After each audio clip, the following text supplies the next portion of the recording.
मुद्दस्सिर हरीम के सारे हालात देख देख के काफ़ी परेशान हो चुका है और सोच रहा है कि आखिर इसकी किस तरीके से मदद की जाए, क्योंकि वो लोग दिन ब दिन इसके सर पर चढ़कर बोलने लग गए हैं। वो कहता है कि मैं बहुत ज़्यादा परेशान हूँ हरीम, आपकी वजह से। आप नहीं जानती हैं कि ये लोग इस काबिल नहीं हैं कि इन लोगों से मज़ीद तल्लुकात आप बढ़ाएं। जिसको सुनकर वो कहती है, मैं सब कुछ जानती हूँ, लेकिन मैं भी कुछ ऐसा नहीं करना चाहती हूँ। लेकिन मुदस्सिर भी ये बात जान चुका है कि दिल से हरीम ये नहीं चाहती है कि वो फ़ाइज़ के साथ कोई भी रिश्ता तोड़े।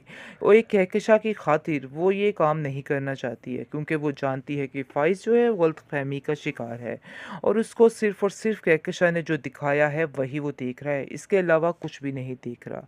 लेकिन फिर भी मुदस्सिर हरीम को समझाने की कोशिश करता है और कहता है कि बस मैं आपको यही समझाने की कोशिश कर रहा हूँ कि ऐसा नहीं होना चाहिए। उसको आप पे यकीन होना चाहिए था। इतना बड़ा धोखा खाकर भी अब कैसे दोबारा उन लोगों पे यकीन कर सकती हैं? आगे से हरीम कहती है कि बिल्कुल ठीक कह रहे हैं आप, लेकिन मैं ये रिश्ता छोड़कर खुद को गुनाहगार नहीं करना चाहती हूँ। यानी कि मैं चाहती हूँ कि खुद से वो मुझे छोड़ दे तो अलहदा बात है। यानी अभी भी हरीम माफ़ी की गुंजाइश रखती है और सोचती है कि अगर वो दोबारा मुड़ के वापस आ गया तो वो उसको माफ़ कर सकती है।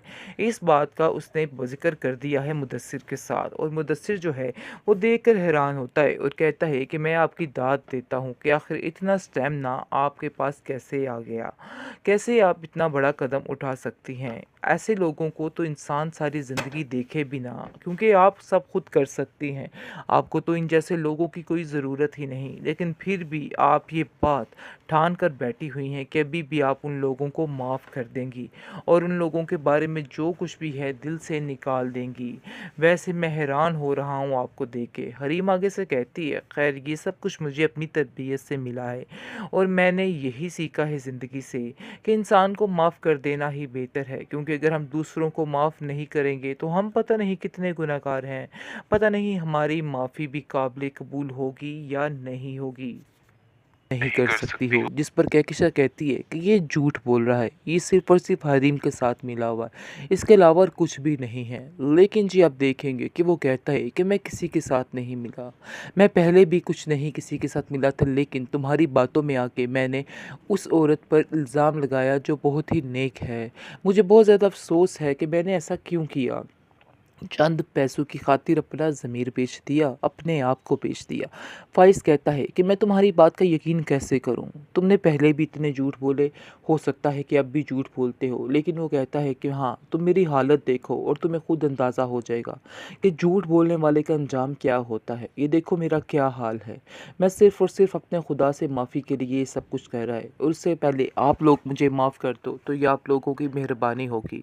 लेकिन फ़ाइज़ शदीद गुस्से में है, वो नहीं जानता कि अब क्या होगा। वो कहता है कि तुम्हारी वजह से हमारा घर उजड़ कर रह गया है, हमारे पास कुछ भी नहीं रह गया, तुम्हारी वजह से आज हरीम इधर नहीं है।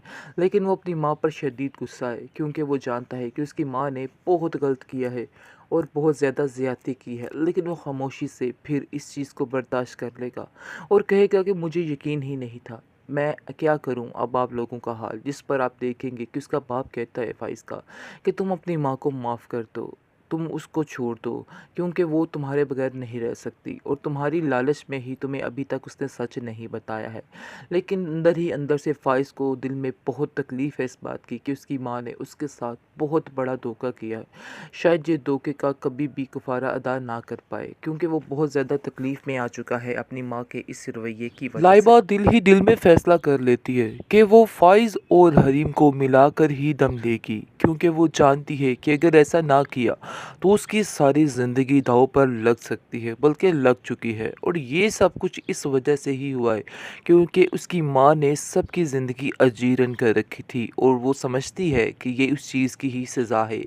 लेकिन उसकी माँ अभी तक ये समझने का नाम ही नहीं ले रही और अभी तक वो यही कह रही है कि नहीं, ऐसा नहीं हो सकता, कभी भी हरीम और फ़ाइज़ एक नहीं हो सकते। ये ज़िद उसने ठान के रख ली है। अगर आप देखेंगे कि लाइबा जो है, जैसा कि कहती है हरीम حریم کو کہ میں یہی چاہتی ہوں، لیکن حریم کہتی ہے کہ میں نے سب کچھ اپنے خدا پہ چھوڑ دیا ہے، مجھے کسی بات سے کوئی قرض کوئی لینا دینا نہیں ہے، میں نہیں جانتی کہ کیا ہونے والا ہے لیکن جو ہوگا بہتر ہی ہوگا۔ وہ اس کو ایسا کہہ کے بند کر دیتی ہے فون، لیکن وہ بار بار وکاس جو ہے کال کر کے حریم کو پریشان کر رہا ہے اور اس کو کہتا ہے کہ میری لائبہ سے بات کرواؤ، میں لائبہ سے معافی مانگنا چاہتا ہوں۔ اس کو سن کر وہ کہتی ہے کہ ہاں میں تمہاری بات تو کروا دوں، لیکن ایسا نہ ہو کل کو پھر تم اس کا دل توڑو اور یہاں سے چلے جاؤ، میں ایسا ہرگز برداشت نہیں کروں گی۔ آگے سے آپ دیکھیں گے کہ وکاس اس کو کہتا ہے کہ ان لوگوں نے آپ کے ساتھ کیا کچھ نہیں کیا، لیکن پھر بھی آپ کے دل میں ان لوگوں کے لیے اتنی محبت ہے تو آپ کتنی اچھی ہیں، لیکن ان لوگوں نے آپ کو پہچانا ہی نہیں۔ یہ سب باتیں سن کر حریم کہتی ہے کہ یہ ہمارا آپس کا معاملہ تھا، لیکن بات کوئی اور سلجھانے والی ہے، اس کو سلجھانا تمہاری ذمہ داری ہے اور تمہیں چاہیے کہ تم جا کر اس سے معافی مانگو اور جو کچھ کیا تھا اس کو ٹھیک کر دو۔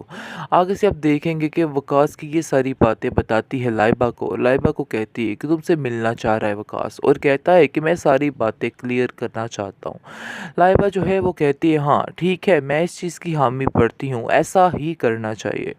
جیسے ہی آپ دیکھیں گے کہ دونوں ملتے ہیں تو کافی بڑے کریٹ ہوتے ہیں۔ وہ اس کو کہتی ہے کہ آخر کیا وجہ تھی کہ تم نے ایسا کیا، ایک پل میں تم نے اپنی ماں کے کہنے پہ ہر چیز ختم کر دی، تمہیں ایسا نہیں کرنا چاہیے تھا۔